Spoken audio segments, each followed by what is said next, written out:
नमस्कार दोस्तों, आपका स्वागत है हमारे YouTube चैनल वीपी रहस्य पर। अक्सर आपने रहस्यमयी जगह के बारे में सुना होगा। कई लोगों को उन रहस्यों से भरी बातों में बहुत ज्यादा दिलचस्पी होती है। ऐसे ही लोगों के लिए यह वीडियो है।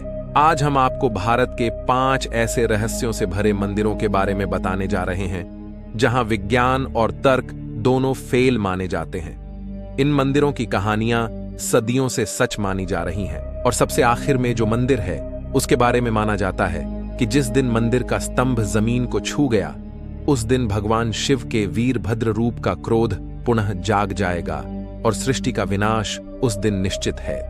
नंबर 1, सोमनाथ मंदिर। शिव के 12 ज्योतिर्लिंग मंदिरों में से एक सोमनाथ मंदिर एक बेहद ही पवित्र और महत्वपूर्ण मंदिर माना जाता है। यह मंदिर वास्तुकला में भी बेहद विशिष्ट है। देवी देवताओं की मूर्तियों के साथ साथ मंदिर में की कई बेहतरीन नक्काशी यकीनन देखने लायक है। यह एक ऐसा मंदिर है जिसे देखने के लिए लोग दूर दूर से यहां पर आते हैं। कहा जाता है कि इस पौराणिक मंदिर को इतिहास में कई बार तोड़ा गया था, लेकिन हर बार इस मंदिर का पुनर्निर्माण किया गया। यह एक ऐसा मंदिर है जो स्वयं में न केवल एक समृद्ध इतिहास समेटे हुए है, बल्कि इससे जुड़े ऐसे कई तथ्य हैं जो बेहद ही रोचक हैं। यह एक बेहद ही प्राचीन मंदिर है जिसका कनेक्शन चंद्रदेव से भी है।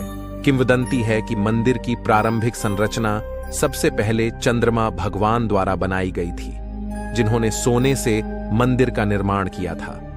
सूर्यदेव ने इसके निर्माण में चांदी का प्रयोग किया था, जबकि भगवान कृष्ण ने इसे बनाने में चंदन की लकड़ी का योगदान किया था। इस स्थान से संबंधित चंद्रमा के देवता सोम के बारे में एक पौराणिक कथा है। कहा जाता है कि चंद्रमा के देवता सोम को किसी ने श्राप दिया था। उसके कारण चंद्रमा के देवता ने अपना तेज खो दिया, जिसके बाद उन्हें बताया गया कि यदि वे सरस्वती नदी में स्नान करेंगे तो उन्हें अपनी चमक वापस मिल जाएगी। फिर उन्होंने सरस्वती नदी में स्नान किया और अपनी चमक को पुनः प्राप्त किया। आपको जानकर शायद हैरानी हो, लेकिन यह मंदिर इतना पुराना है जिसके बारे में शायद आप सोच भी नहीं सकते हैं। स्वामी गजानंद सरस्वती के अनुसार पहला मंदिर 7 साल करोड़ साल पहले बनाया गया था। इतना ही नहीं, इस मंदिर पर करीब 17 से अधिक बार आक्रमण किया है और कई बार आक्रमण हुआ और इसे नष्ट करने का प्रयास किया गया। ऐसा कहा जाता है कि प्रसिद्ध स्यमंतक मणिशिवलिंग के खोखलेपन के भीतर सोमनाथ मंदिर में सुरक्षित रूप से छिपा हुआ है और यह भगवान कृष्ण से जुड़ा है।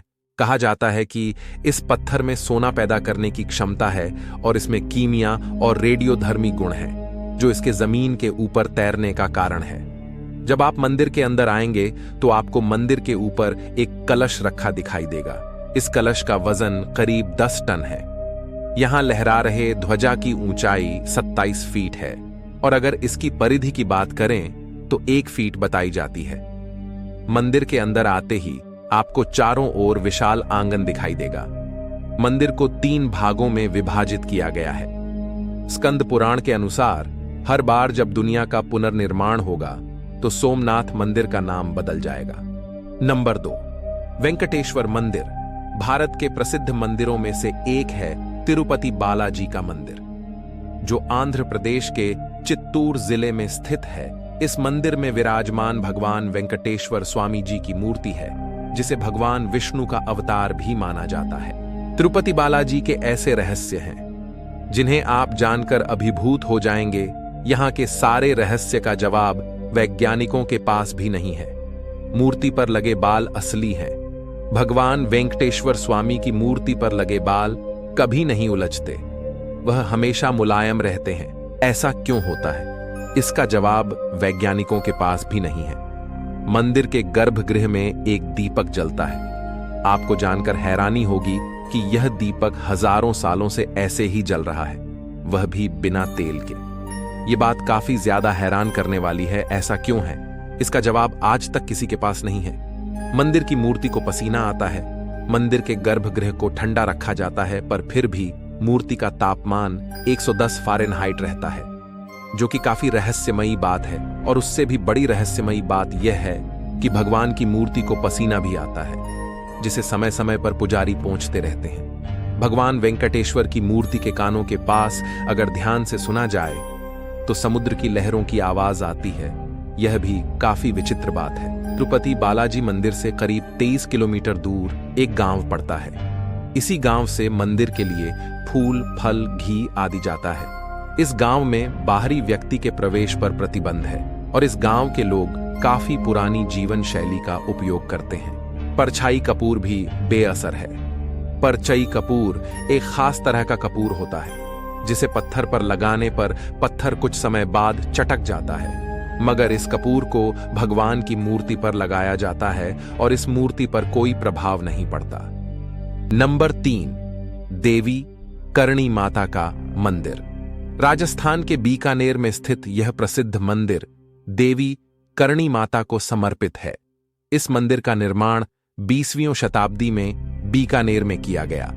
करणी माता राजस्थान के बीकानेर में स्थित एक शानदार मंदिर राजपूत और मुगल वास्तुशैली का इस्तेमाल कर बनवाया गया है। करणी माता का मंदिर संगमरमर के पत्थरों से बना हुआ है। यह मंदिर देखने में काफी आकर्षक और सुंदर लगता है। इस मंदिर का ढांचा इस मंदिर की सुंदरता पर 4 चांद लगाती है। इसके साथ ही मां जगदंबा की साक्षात अवतार माने जाने वाली करणी माता के मंदिर में बने खिड़की, दरवाजों और दीवारों में बेहतरीन कारीगरी की गई है, जो कि इसे और आकर्षक बनाती है। हिंदुओं की धार्मिक आस्था से जुड़ा इस प्रसिद्ध मंदिर के दरवाजे को बीकानेर रियासत के महाराजा गंगा सिंह ने चांदी का बनवाया था।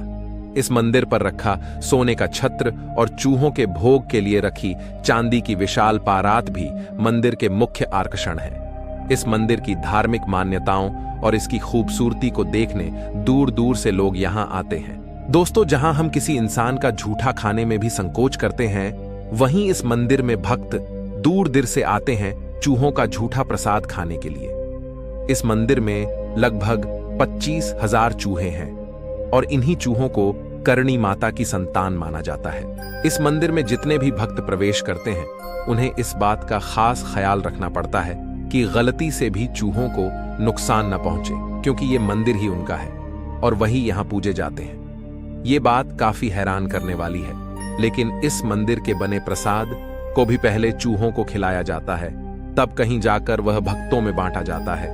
मंदिर में सफेद चूहा देखा जाना बहुत शुभ माना जाता है। ऐसी मान्यता है कि जब मंदिर में करणी माता की सुबह शाम को आरती होती है, तब सभी चूहे दर्शन करने के लिए मूर्ति के पास आ जाते हैं, जहां पर माता की आरती हो रही होती है। दोस्तों, वीडियो पसंद आ रही है तो वीडियो को लाइक जरूर करें और दोस्तों को भी शेयर जरूर कर दें। नंबर 4, ज्वाला देवी मंदिर मां दुर्गा के 51 शक्तिपीठों में से एक है। यह मंदिर काफी प्रसिद्ध है।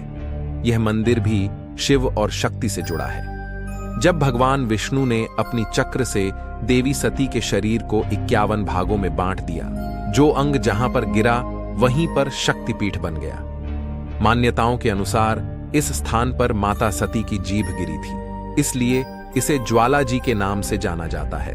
इसे जोतावाली और नगरकोट के नाम से भी जाना जाता है। ज्वाला देवी मंदिर में सदियों से बिना तेल बाती के प्राकृतिक रूप से 9 ज्वालाएं जल रही हैं। 9 ज्वालाओं में प्रमुख ज्वाला जो चांदी के जाला के बीच में है, उसे महालाकी कहते हैं। बाकी 8 अन्नपूर्णा, चंडी, हिंगलाज, विद्यावासिनी, महालक्ष्मी, सरस्वती, अंबिका और अंजी देवी ज्वाला मंदिर में निवास करती हैं। ज्वाला देवी मंदिर से संबंधित एक धार्मिक कथा के अनुसार भक्त गोरखनाथ यहां माता की आराधना किया करते थे।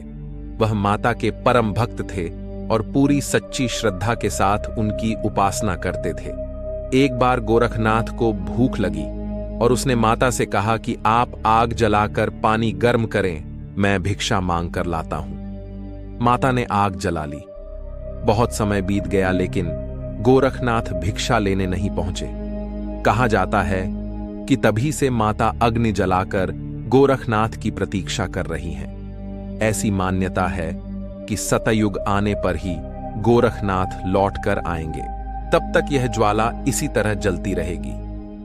मंदिर के पास ही गोरख डिब्बी, ज्वाला देवी शक्तिपीठ के पास माता ज्वाला के अलावा एक अन्य चमत्कार कुंड है, जिसे गोरख डिब्बी के नाम से जाना जाता है। यहाँ कुंड के पास आकर आपको ऐसा लगेगा कि कुंड का पानी बहुत गर्म खौलता हुआ है, लेकिन जब आप पानी का स्पर्श करेंगे तो आपको ऐसा प्रतीत होगा कि कुंड का पानी ठंडा है। अकबर ने भी की थी ज्वाला बुझाने की कोशिशें। एक अन्य कथा के अनुसार मुगल बादशाह अकबर ने ज्वाला देवी की शक्तिपीठ में लगातार जल रही ज्वाला को बुझाने का प्रयास किया था, लेकिन वह कामयाब नहीं हो सका। उसने अपनी पूरी सेना बुलाकर ज्वाला की आग बुझाने का प्रयास किया, लेकिन कामयाब नहीं हुआ। जब अकबर को ज्वाला देवी की शक्ति का आभास हुआ तो उसने मां ज्वाला से क्षमा मांगते हुए देवी को सोने का क्षत्र चढ़ाया। नंबर 5, लेपाक्षी मंदिर। यह मंदिर आंध्र प्रदेश में है और खास बात यह है कि इस विशाल मंदिर का भार मात्र एक खंभे पर है जो हवा में लटका हुआ है। यूं तो इस मंदिर में अन्य खंभे भी हैं, लेकिन हवा में लटका वो एक खंभा अनेकों रहस्य और चमत्कार समेटे हुए है। चलिए जानते हैं इस बारे में विस्तार से। आंध्र प्रदेश के अनंतपुर जिले में भगवान शिव का लेपाक्षी नामक एक मंदिर है। इस मंदिर में भगवान शिव के क्रूर और रौद्र रूप भगवान वीरभद्र विराजमान है। इसी कारण से इस मंदिर को वीरभद्र मंदिर भी कहा जाता है। यह मंदिर हैंगिंग पिलर टेम्पल के नाम से भी अब दुनिया भर में विख्यात हो चुका है। जब एक हाथी की चीख से हुई भगवान विष्णु के प्रिय स्तोत्र की उत्पत्ति, इस मंदिर में यूं तो 70 खंभे हैं, लेकिन इस मंदिर का आकर्षण केंद्र हवा में लटका वो खंभा जिस पर मंदिर का पूरा भार आधारित है। मंदिर में मौजूद हवा में लटके इस खंभे को आकाश स्तंभ के रूप में माना जाता है। यह खंभा जमीन से आधा इंच के करीब ऊपर उठा हुआ है। इस मंदिर को लेकर मान्यता है कि हवा में लटके इस खंभे के नीचे से अगर कपड़ा निकाला जाए तो उस व्यक्ति के घर में सुख समृद्धि के लिए हटाएं ये वास्तु दोष का वास हमेशा बना रहता है। खंभे के हवा में लटकने के पीछे एक कथा भी प्रचलित है। माना जाता है कि भगवान वीरभद्र की उत्पत्ति दक्ष प्रजापति के यज्ञ के बाद हुई थी। जब महादेव ने माता सती के आत्मदाह के बाद वीरभद्र को अपनी जटा से उत्पन्न कर दक्ष प्रजापति को मारने भेजा था, तब दक्ष के वध के बाद भगवान वीरभद्र का क्रोध शांत होने के नाम ही नहीं ले रहा था। पाताल से लेकर आकाश तक उनकी हुंकार से सब भयभीत हो उठे थे। तब भगवान शिव ने उन्हें क्रोध शांत करने के लिए तपस्या का आदेश दिया, जिसके बाद कहा जाता है कि जहां आज लेपाक्षी मंदिर है, उसी स्थान पर वीरभद्र भगवान ने तपस्या की थी और क्रोध पर नियंत्रण पाया था। मान्यता है कि इस मंदिर में जो हवा में लटका खंभा है वो भगवान वीरभद्र के क्रोध के कारण ही है। भगवान वीरभद्र ने क्रोध रूप में तपस्या आरंभ की थी, जिसके बाद उनकी क्रोध की अग्नि के ताप से वह जगह कांपने लगी थी। इसी कारण से उस स्थान पर कुछ भी बनाया जाता वह कांपने लगता और मंदिर का निर्माण अधूरा रह जाता। ऐसे में विरुपन्ना और वीरन्ना, जो विजयनगर के राजा हुआ करते थे, उन्होंने युक्ति लगाई।